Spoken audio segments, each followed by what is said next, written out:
My name is Rona, 28, and last night I set my new house keys on the counter like proof I hadn't imagined them.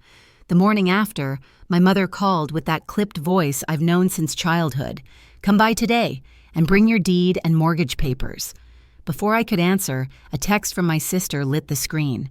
Must be nice having everything handed to you. Nothing in my life has ever been handed to me. I worked doubles, ate boxed dinners, and watched the skyline from a cramped apartment while my savings grew inch by inch. Now, somehow, the house I bought, 3 bedrooms, good bones, quiet street, was a family discussion. I looked at the folder of pay stubs and bank statements I've kept since 16. Calm moved through me like a lock clicking into place. Have you ever felt family fairness start to look like possession? If this hits close, consider supporting the story. Tap like and subscribe so you don't miss what comes next. By the time I parked in front of my parents' house the next evening, the sun was dipping low over the Scottsdale rooftops. Their neighborhood looked exactly as it always had. Pristine lawns, beige stucco walls, and the quiet hum of wealth pretending to be normal. My father's car gleamed in the driveway. Vanessa's was there too, of course. Inside, the air smelled faintly of lemon polish and control. My mother motioned me toward the couch. "We need to talk about your purchase," she began. My father folded his tablet closed with a sigh that sounded rehearsed. "We feel you acted without considering the family's needs." I blinked. "The family's needs? It's my house. I paid for it." "You earned that money while living under our roof for 18 years, my mother said sharply. "You owe us consideration." It was like stepping into a memory I thought I'd outgrown. The lectures, the shifting definitions of what I owed. Vanessa didn't look up from her phone until my father said, "Your sister needs stability right now. She's been looking for a place to live. We think your house would be perfect." I laughed once, short and bitter. "You want me to hand over the home I've worked 13 years to buy?" "Not hand over," my mother corrected smoothly. "Share. Be a family." That word, family, had always meant responsibility flowing one way. From me to them. From me to Vanessa. Never the other way around. "I worked every weekend through college," I said quietly. "I saved every dime I could. Vanessa's had 3 chances to find her path. Maybe it's time she finds her own rent." "You're being selfish," my father said. "Family helps each other." "Family doesn't sue each other for boundaries," I muttered, half under my breath. They didn't hear it, or maybe they did and chose silence. The conversation went nowhere, looping through guilt and duty until I finally stood. "I'm not giving her my house," I said, "and I won't apologize for working for something that's mine." Outside, the evening air felt sharper, cleaner. For the first time in years, I realized that peace could exist even when love didn't look like obedience. The days after that conversation felt strangely still, like the air just before a desert storm. My parents didn't call, and I didn't reach out either. The silence between us wasn't new. It had simply shifted from quiet tension to open distance. I threw myself into the move. Patricia came by with takeout coffee and her usual half smirk. "They still pretending your hard work belongs to them?" she asked, wrapping dishes in newspaper. "Something like that," I said. "They think my house should be a family solution." Patricia raised a brow. Translation, "You fix they created." We worked until midnight, stacking boxes in the back of the moving truck. When I unlocked my front door for the first time, the house smelled faintly of vanilla and dust, like it was waiting for me. Patricia leaned in the doorway, studying the empty rooms. "It has good bones," she said softly. "You earned this." After she left, I sat cross-legged on the tile floor, listening to the hum of the refrigerator and the faraway sound of a plane crossing the Phoenix sky. For the first time in years, no one could tell me what to do. The next morning, my phone buzzed again. "Vanessa, heard you moved in. Mom's upset. You could have let me stay there while I job hunt." I didn't respond. Instead, I opened the blinds. Sunlight poured through the big living room window, spilling across bare walls. My life was finally catching up to the work I'd done for it. At the warehouse that week, I buried myself in schedules and inventory sheets. Logistics is about order, everything in motion finding its place. Maybe that's why I'd chosen it. At home, I built furniture piece by piece, labeled kitchen shelves, fixed the dripping faucet. Each small repair was a reminder. This space exists because I refuse to wait for permission. Then, Saturday morning, my phone rang again. My mother's voice. "Rona, we need you to come over. It's important, and bring your house paperwork." I felt the old unease coil tight in my stomach. "Why would you need that?" "Just bring it," she said, and hung up. I stared at the phone, feeling the faintest tremor in my hands. There was a tone in her voice I hadn't heard since I was a teenager, the one that meant decisions were being made for me, not with me. Later that day, I stood in their spotless Scottsdale living room, folder in hand. My father adjusted his glasses. Vanessa lounged on the couch, smug and expectant. "We think your sister should live in your house," my mother began again, calm as if discussing dinner plans. "It's too much space for one person." And just like that, the air cracked open. Something inside me, years of restraint, of quiet acceptance, started to shift. The moment my mother said the words, "too much space for one person," I felt something cold settle behind my ribs. For a second, I thought I'd misheard her.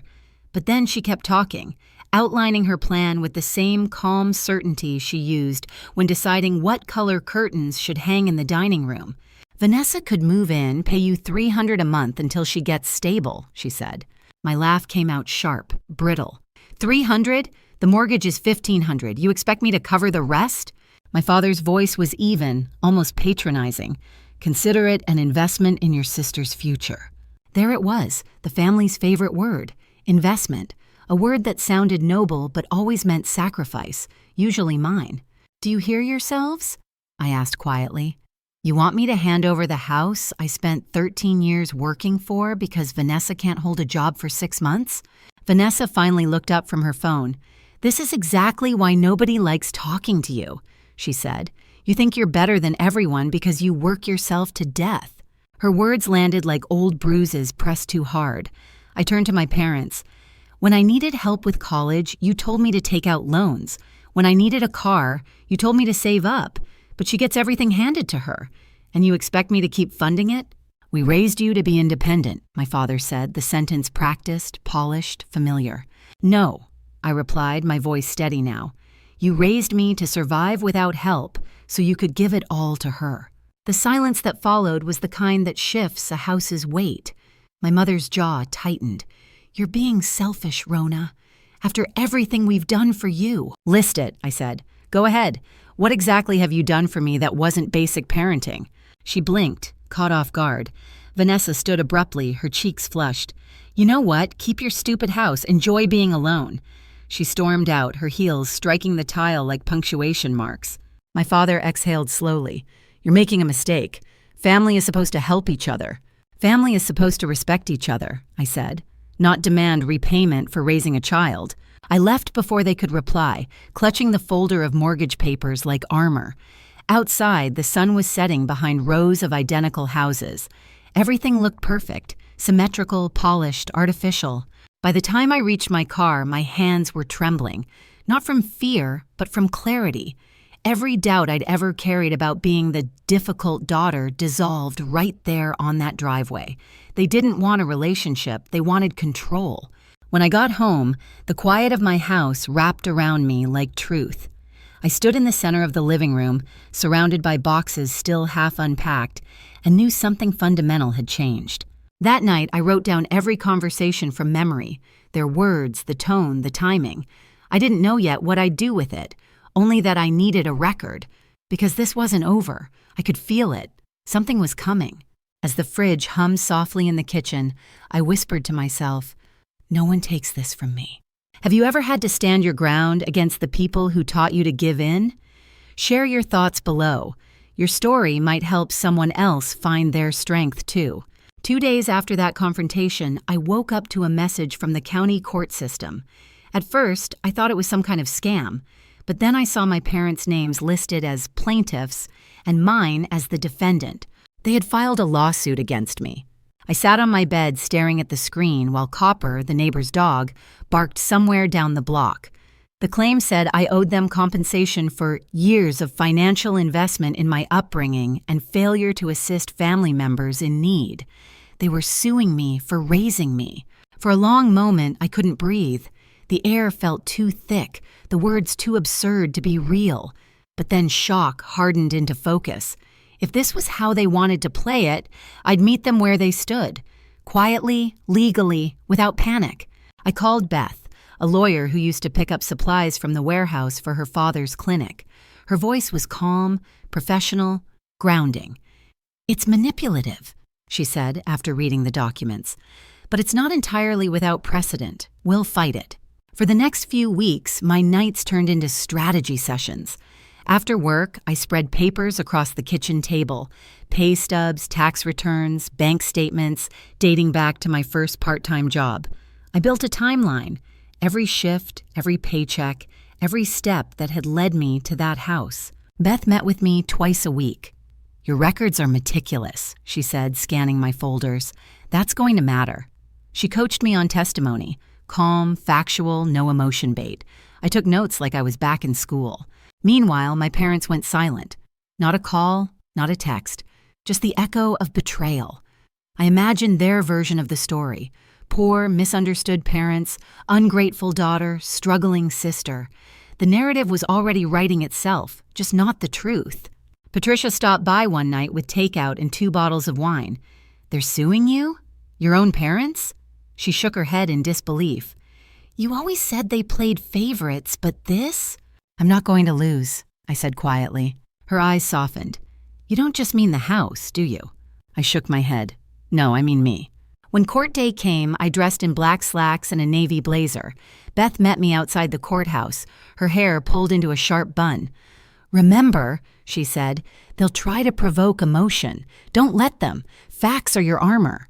The courtroom smelled faintly of old paper and air conditioning. My parents sat on one side with their lawyer. Vanessa behind them, perfectly composed in a dress she probably couldn't afford. I took my seat beside Beth. The judge entered, a woman with calm eyes and the kind of presence that demanded honesty. The proceedings began. Their lawyer spoke first, painting them as devoted parents betrayed by a selfish daughter. But when Beth rose to speak, her tone cut through the room like clean glass. She told my story without embellishment. A girl who worked 2 jobs, who paid her own way, who was now being punished for her independence. For the first time in years, I felt something new in my chest. Not fear, not anger, power. The quiet kind that doesn't need to raise its voice. Have you ever realized that peace sometimes starts the moment you stop defending what's true and start proving it? The judge's gavel came down with a sharp crack that echoed through the courtroom. "Case dismissed with prejudice," she said. "The defendant owes nothing. The plaintiffs will reimburse her legal fees." For a moment, I just sat there, staring at the polished wood table. The air seemed to shift around me, lighter, freer. Beth touched my arm gently. "It's over," she whispered. My parents stood frozen, their lawyer already collecting his files. My mother's face was pale, my father's jaw clenched tight enough to splinter teeth. Vanessa stared straight ahead, unmoving. I almost waited for an apology that would never come. Instead, my father said, "You've destroyed this family." I met his eyes. "No," I said softly. "You destroyed it when you turned love into leverage." I left the courthouse without looking back. The Arizona sunlight hit my face like clarity. By the time I reached home, the fear that had been living in my body for months was gone. My house, my imperfect, earned mine house, stood quiet and solid, exactly where I'd left it. In the weeks that followed, silence stretched between us like a canyon, but it wasn't empty. It was peaceful. Patricia came by with dinner. Copper barked at the mail truck, and I watered the flowers that somehow kept thriving in the desert heat. Life, slow and steady, began again. Sometimes I thought about what the judge said. Parents choose to have children. Children don't choose to be born. Those words stayed with me. They weren't just about law. They were about freedom. That night, I stood on my back patio, watching the sun melt into orange and violet. The wind moved through the desert brush, soft and certain. I hadn't just kept my house.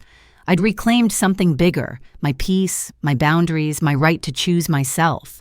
Have you ever learned that peace isn't the absence of conflict, but the quiet that comes after you finally stop apologizing for your strength? If this story touched you, Let it remind you of your own quiet power. And stay with us by liking and subscribing for more stories that speak to the heart.